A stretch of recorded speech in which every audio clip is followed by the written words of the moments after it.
Alright folks, 11.4 is called experimental design. Now this is stuff that I'm not going to spend a ton of time on at all because you already know this from chemistry and you already know this from common sense, at least I hope. Okay, this is again a big chapter with a lot of vocab, and that's really it. I mean, this is, if you look through this, this is a very quick chapter or section, and it really only has vocab words and then examples. So again, these examples are extremely wordy, so what I would very strongly suggest is that you're looking at page 620 and you're looking through the examples. I'll talk through a couple of them, but that's about it. And then I'm going to go through the vocab words and call that good. Because, again, most of 11.3 and 11.4 is common sense and vocab. Okay? So if you have questions about it and it doesn't make sense, ask me about it. I'm more than happy to talk about it, but I'm not going to make you sit through a 20-minute video on something that you could probably figure out on your own. Okay?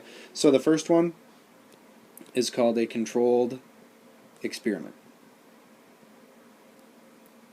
Now you can probably guess from this, that means that you are controlling everything.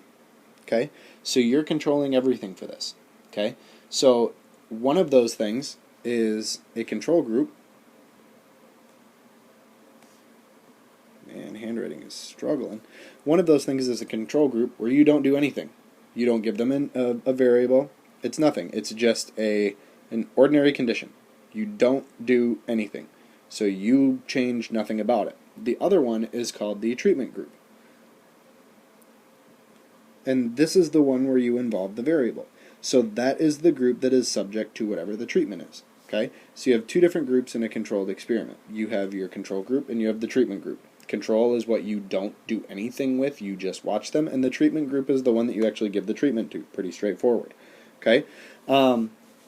Moving on, randomization in these things is pretty important, because what you're really doing with randomization is you are assigning subjects to treatment groups. You're not picking the ones that you think this would be the most important to. You are randomly assigning to different groups. So when you randomly assign those things to different groups, again, remember, random is the best way to control a population. Random is the best thing that you can do for a population because it gives you a completely sound representation of the entire population as a whole. So if you randomize something, it's the best case scenario. So make sure that you look at the randomization. Okay. The next thing is a randomized comparative experiment. That's a mouthful. Randomized comparative experiment. So a randomized comparative experiment. Okay? So when you look at a randomized comparative experiment, this is when people are randomly assigned to the control group or the treatment group. Okay? But with this, I mean, we're just taking these people and we're assigning them to one and assigning them to the other, so it really is the same kind of thing with randomization. Okay? Now, in some cases, randomization can also lead to people in the control group thinking that they're in the control group because, okay, let's say that everybody is going to get a pill that makes them smarter. If people in the control group see other people getting a pill, then, okay, I know I'm in the control group now because I'm not getting whatever I'm getting. But this introduces the idea of something called a placebo. Now, a placebo is basically something that resembles the treatment but doesn't actually do anything. So this does nothing other than kind of tricks the control group. So really nothing happens with a placebo other than the fact that it kind of tricks people. Okay? So it's just a sneaky way to try to get them to understand that they are in the They might think that they're in the treatment group, might not.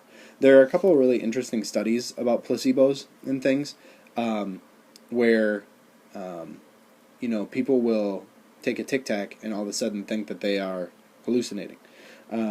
So if you're interested, look up some amazing placebo experiments. It gets pretty interesting. There's a lot of interesting stuff going around with psychology on that. So just kind of look at that stuff. The next word that we're kind of going for is replication. because really nothing else is going on with this stuff, because all of this is, like I said, pretty common sense. When you go through these, I think that you're going to understand 90% of this is common sense. Now, replication, this is when you try to recreate an experiment with conditions as close to the original conditions as possible. So you're trying to replicate this by getting as close to the original conditions as you possibly can. Okay, now that doesn't mean that you're going to be successful, but you're trying to replicate it by getting it as close as you possibly can. Okay, now the very last thing about this is correlation and causation. These aren't really actual vocab words in this problem, but when you think about correlation and causation, saying that something correlates to something means that they have some form of a relationship, right? Correlation means that you can kind of see a similarity as one thing goes up, the other thing goes up, right? Or as one thing goes down, the other thing goes down. Okay, so there could be correlations with something, and that's not causation. Causation is when something actually causes it to go down. Okay, so let's say, for instance, that I was taking a weight loss pill. But at the same time with the weight loss pill, I'm taking the weight loss pill, I'm jogging 5 miles a day, I'm watching what I'm eating, I'm watching all of that stuff.